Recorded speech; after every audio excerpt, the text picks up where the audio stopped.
Loose motion थे, पेट में दर्द था और 40 में इसके ब्लड था।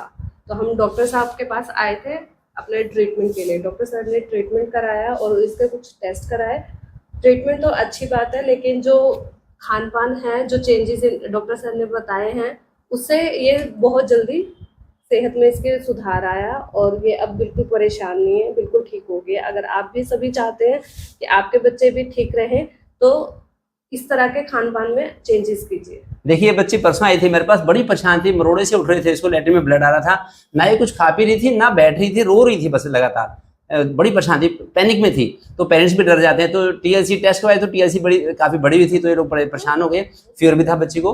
तो ये होता है डिसेंट्री का केस। एक आम तौर से डायरिया के बच्चे तो आते हैं, तो मैंने तो इनके टेस्ट किए, ट्रीटमेंट किया, उसके अलावा जो चेंज किए खान पान में, इससे बड़ी जल्दी इसमें इफेक्ट आया और बड़ी जल्दी आज ये 2 दिन में पूरी तरह से ठीक हो गई है लगभग। डायरिया के पेशेंट्स तो काफी बच्चे होते हैं, तो उसमें बच्चा खेलता रहता है, पोटी कर देता है, फिर खेलता है, फिर पोटी कर देता है, खाता भी रहता है, कोई दिक्कत नहीं होती।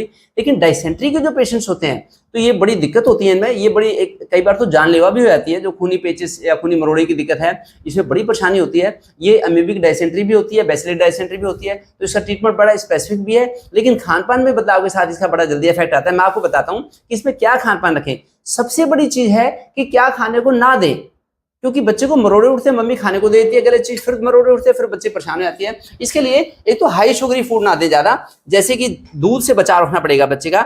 दूध दही ना दे, मिल्क फूड्स ना दें। और एक ये जो दस्तावर फल है, लैक्सेटिव जो फल है, फ्रूट्स हैं, जैसे पपीता है, आम है, या पके हुए अमरूद है या केला है, इनसे बचाव रखें। इसी तरह जंक फूड बिल्कुल भी ना दें।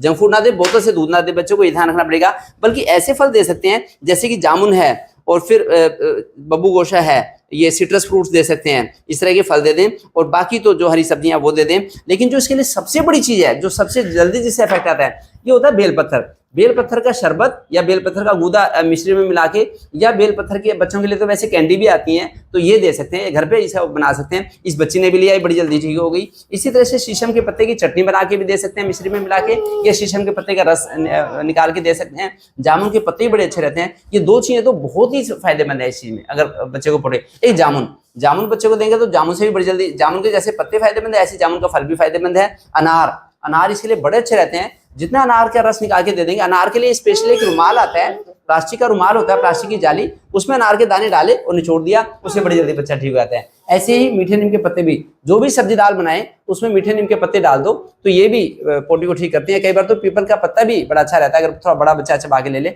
बाकी हाइड्रेशन की अगर मैं बात करूं तो नारियल पानी बड़ा अच्छा है। दूध दही के बदले में छाछ दे देंगे तो छाछ अच्छी रहेगी, और ये नारियल पानी ये भी अच्छा रहता है। बाकी ओआरएस, कच्चा नारियल भी बच्चा खा ले तो ये भी अच्छा रहेगा आराम आराम से। बाकी ओआरएस, एक तो जनौषधि का ओआरएस आता है, केवल 10 रुपए का पैकेट होता है। ये ओआरएस जैसे 1 गिलास पानी में डाल के और देते हैं, ये बड़ा ही जल्दी हाइड्रेशन को ठीक करता है और टेस्ट भी ठीक होता है। वैसे आजकल ये टेट्रा पैक भी आते हैं, ये भी दे सकते हैं। बाकी घर में अगर ओआरएस बनाना है तो ये शिकंजी घर में बना से 1 गिलास पानी जैसे ले लिया हमने, उसमें 1 चम्मच देसी खांड डाल दी, लगभग 1 चम्मच देसी खांड, इतनी काफी है। और 1 चुटकी नमक की 1 गिलास पानी में, और फिर थोड़ा सा नींबू निचोड़ सकते हैं टेस्ट के लिए। ये ओआरएस घर पे बन जाता है। इससे भी बड़ी जल्दी हाइड्रेशन, क्योंकि डिहाइड्रेशन से बच्चे ज्यादा परेशान होते हैं, कुछ खाते नहीं मुंह से, उन्हें अच्छा नहीं लगता। और पेरेंट्स कई बार सॉलिड फूड देते हैं, सॉलिड फूड उसकी इंटेस्टाइन डाइजेस्ट नहीं कर पाती। जैसे ही सॉलिड फूड इंटेस्टाइन में जाता है तो इंटेस्टाइन को उसको चर्न करना पड़ता है, चरनी करनी पड़ती है। चरनी के चक्कर में इंटेस्टाइन में और ज्यादा फिर घाव हरे हो जाते हैं, और ज्यादा लीकेज होती है, ब्लड वेसल्स में लीकेज होती है, जिससे कि ब्लीडिंग और ज्यादा बढ़ जाती है। ब्लीडिंग को देख के पेरेंट्स डर जाते हैं। तो ज्यादा लीवर के ऊपर बर्डन ना पड़े, ज्यादा इंटेस्टाइन के ऊपर बर्डन ना पड़े, इसके लिए सॉलिड मील्स ज्यादा ना दें। और जब बच्चा खूब मांगे तभी थोड़ा थोड़ा करके दें, फोर्सफुली ना दें। थोड़ा सा 20-30 मिनट का गैप हो, तब इंटेस्टाइन उसको एडजस्ट कर पाएगी। अदरवाइज लिक्विड से भी काम 1-2 दिन चल सकता है। धैर्य की जरूरत है, पेशेंस की जरूरत है।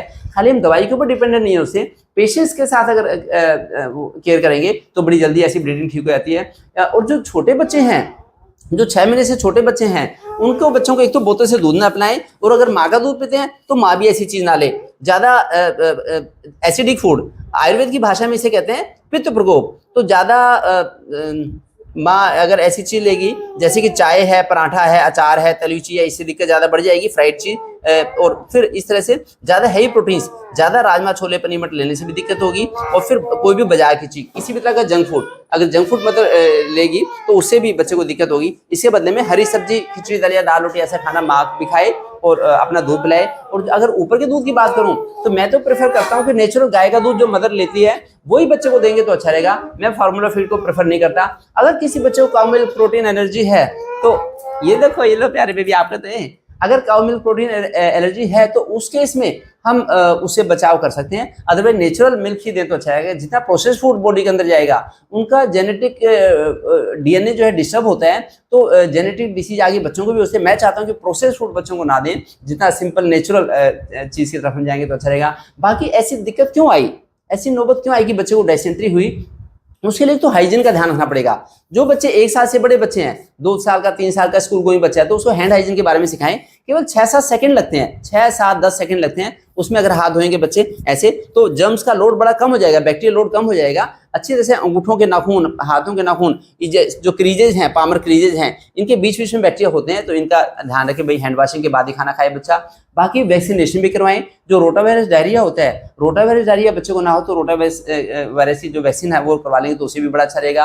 बाकी बच्चे की ओवरऑल इम्यूनिटी हाई रहे उसके लिए मैंने इनको भी बता दिया, इन्होंने बात फॉलो भी करी। अर्ली मॉर्निंग में बच्चे की मालिश करके उसे नहला के बाहर लेके जाएंगे तो उससे इम्यूनिटी का लेवल हाई रहेगा। अगर बच्चे 24 में से 22 घंटे कंक्रीट की बिल्डिंग्स में रहेंगे तो उससे उनकी इम्यूनिटी लो होती है। तो बच्चे को नेचर का सानिध्य कितना मिला, नेचर का आशीर्वाद कितना मिला, इसलिए 2-3 घंटे सुबह बाहर लेके जाएं बच्चों को, 2-3 घंटे शाम को, उससे फिर ब्लीडिंग के चांस बड़े कम हो जाएंगे, किसी भी दिक्कत के चांस इटसेल्फ कम हो जाएंगे। तो जिससे कि नौबत ना आए, ब्लीडिंग की नौबत आए। इंटेस्टाइन तभी स्ट्रॉन्ग होगी जबकि बच्चे का फूड भी अच्छी क्वालिटी का होगा, हाई फाइबर फूड होगा, हरी सब्जियां, दालें, खिचड़ी दलिया रोटी, इससे ब्लीडिंग आसानी से नहीं होती। जब बच्चे जंक फूड लेते हैं तब दिक्कत होती है। जंक फूड तब लेते हैं जब बच्चे को पेरेंट्स का क्वालिटी टाइम नहीं मिलता। क्वालिटी टाइम कब मिलेगा? जब सुबह शाम आप बच्चे को बाहर नेचर की वॉक में लेके जाएंगे। और जो बच्चे बड़े हैं, 2.5-3 साल से बड़ा बच्चा है, उसको तो योगा भी सिखाएं। बच्चा योग करेगा तो उसकी इम्यूनिटी का लेवल हाई होगा। मेरी गुड़िया ने तो 2.5 साल की एज में योग करना शुरू कर दिया था। अगर आप भी सिखाएंगे अपने बच्चों को तो उनको ये नौबत नहीं आएगी, एडमिट होना नहीं पड़ेगा। मैं चाहता हूँ कि ऐसी ऐसी छोटी छोटी कीमती इन्फॉर्मेशन को सब लोगों को शेयर करेंगे तो अच्छा रहेगा, जिससे कि लोग पॉजिटिव रहें और उनमें निगेटिविटी ना रहे। Thank you.